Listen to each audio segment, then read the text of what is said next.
Imagine this scenario. You follow all the smart money advice you have heard. You pay every bill on time, chase rewards, and maintain a large savings balance for safety. Yet, your bank account remains stagnant. Your net worth hardly changes. You've been told these habits are wise, but they may not be, at least not in the way most people use them. In this video, I will guide you through 10 standard innovative money practices that are keeping you stuck. For each one, I will present a simpler, better alternative you can start implementing this month. No promises or magic tricks, just honest, practical changes that can help you shift from appearing responsible to actually building wealth over time. Let's begin with the first point. Only making the minimum debt payment because I am at least not late. This seems responsible. You pay on time and avoid late fees, which makes it feel smart. However, the problem lies in the interest. If you maintain a balance on a high-interest credit card and only make the minimum payment, you could remain in debt for many years, paying far more in interest than you realize. For example, if you have a $5,000 balance on a card with a high interest rate and only pay the minimum each month, you might still be paying that balance off years later. Meanwhile, the bank is profiting from your interest. A better alternative is to focus on one or two debts and tackle them intentionally. Pay more than the minimum every month. You can either concentrate on the smallest balance first for quick wins or target the highest interest rate first to save more money. Both strategies can be effective. The key is to stop thinking at least I am paying something and adopt the mindset that I have a plan to eliminate this balance. Number 2, overpaying the mortgage or car loan while ignoring free retirement money. You may have been told that debt is bad and that you should pay it off as quickly as possible. So, if you're sending big extra payments toward your car loan or mortgage, it feels responsible. However, consider what you might be sacrificing.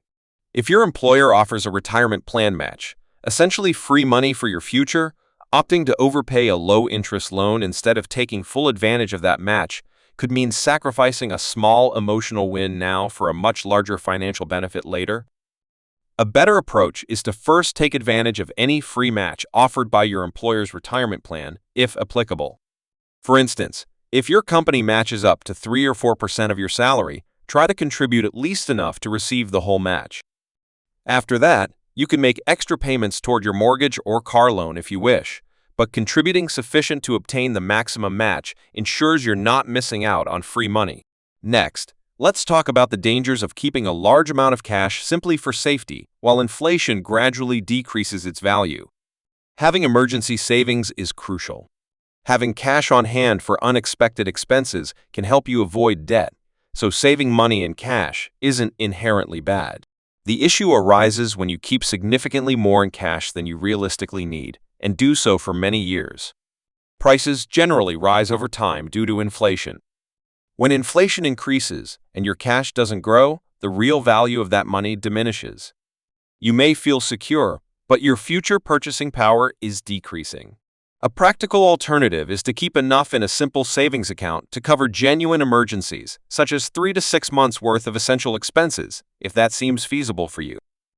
After reaching that goal, consider allocating any extra money to investments with growth potential, such as broad stock market index funds in retirement accounts or a brokerage account. While there are risks and results can vary, this strategy can be more effective over the long term than letting every extra dollar sit idle. Let's pause for a moment to review.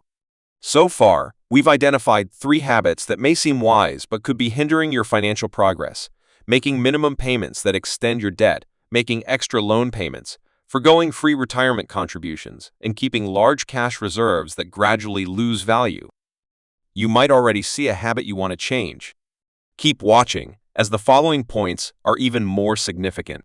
The most valuable step is still to come, and it's something many high earners get wrong. Now, let's move on to point 4, treating your credit score as your primary financial goal. You hear this frequently: I need to protect my credit score. Otherwise, I won't close this account or make any changes because it might lower my score. While a good credit score can help you qualify for loans and secure better interest rates, it's important to remember that your credit score does not equate to your net worth. You can have a high credit score but still be financially broke, with no savings and no investments. Conversely, You may temporarily see a lower score if you pay off debt or close accounts, yet still find yourself in a stronger overall financial position. A better strategy is to prioritize building your net worth over obsessing about your credit score. Net worth is calculated as what you own minus what you owe. Focus on accumulating savings, paying down debt, and acquiring assets. If you pay your bills on time and manage your credit responsibly, your score will typically remain healthy over the long term, even if it fluctuates occasionally. Now, let's look at point 5, upgrading your lifestyle with every raise, even if you can't afford it now. You work hard, receive a raise or bonus, and it feels natural to move to a nicer apartment, buy a new car, dine out more often, or subscribe to additional services. It's easy to tell yourself, I earn this much now, so it's fine to spend more. This is known as lifestyle creep. As you earn more, you spend more, which can prevent you from feeling financially ahead. A more innovative alternative is to predetermine what percentage of any raise will go toward building wealth and what percentage will go toward your lifestyle.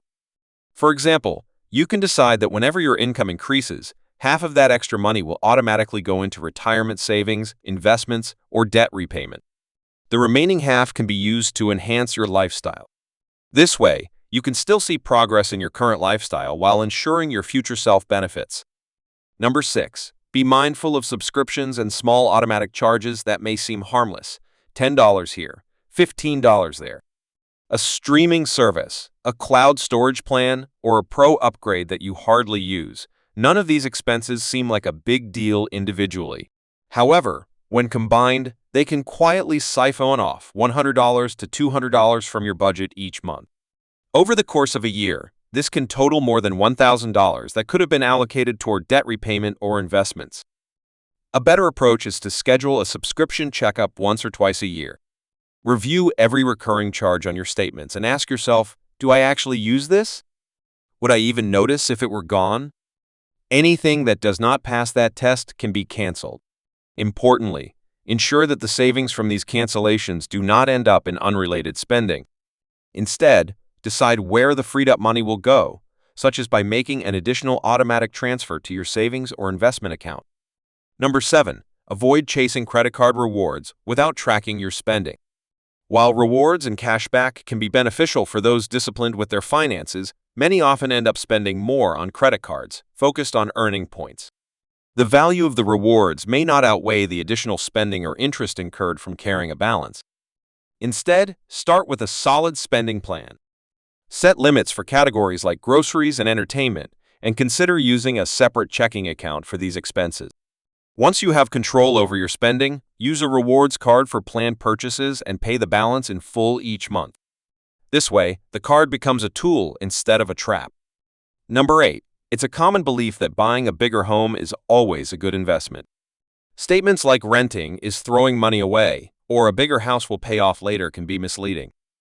While homeownership can be a long-term benefit, a larger home comes with higher mortgage payments, taxes, and maintenance costs.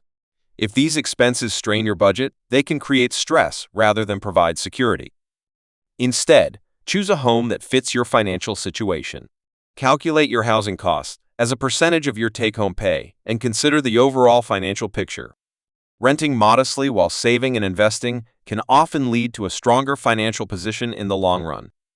Number 9. Trying to pick winning stocks before developing a basic investment plan. Stock picking can be tempting, especially with success stories, but it's challenging. Even professionals struggle to consistently outperform the market.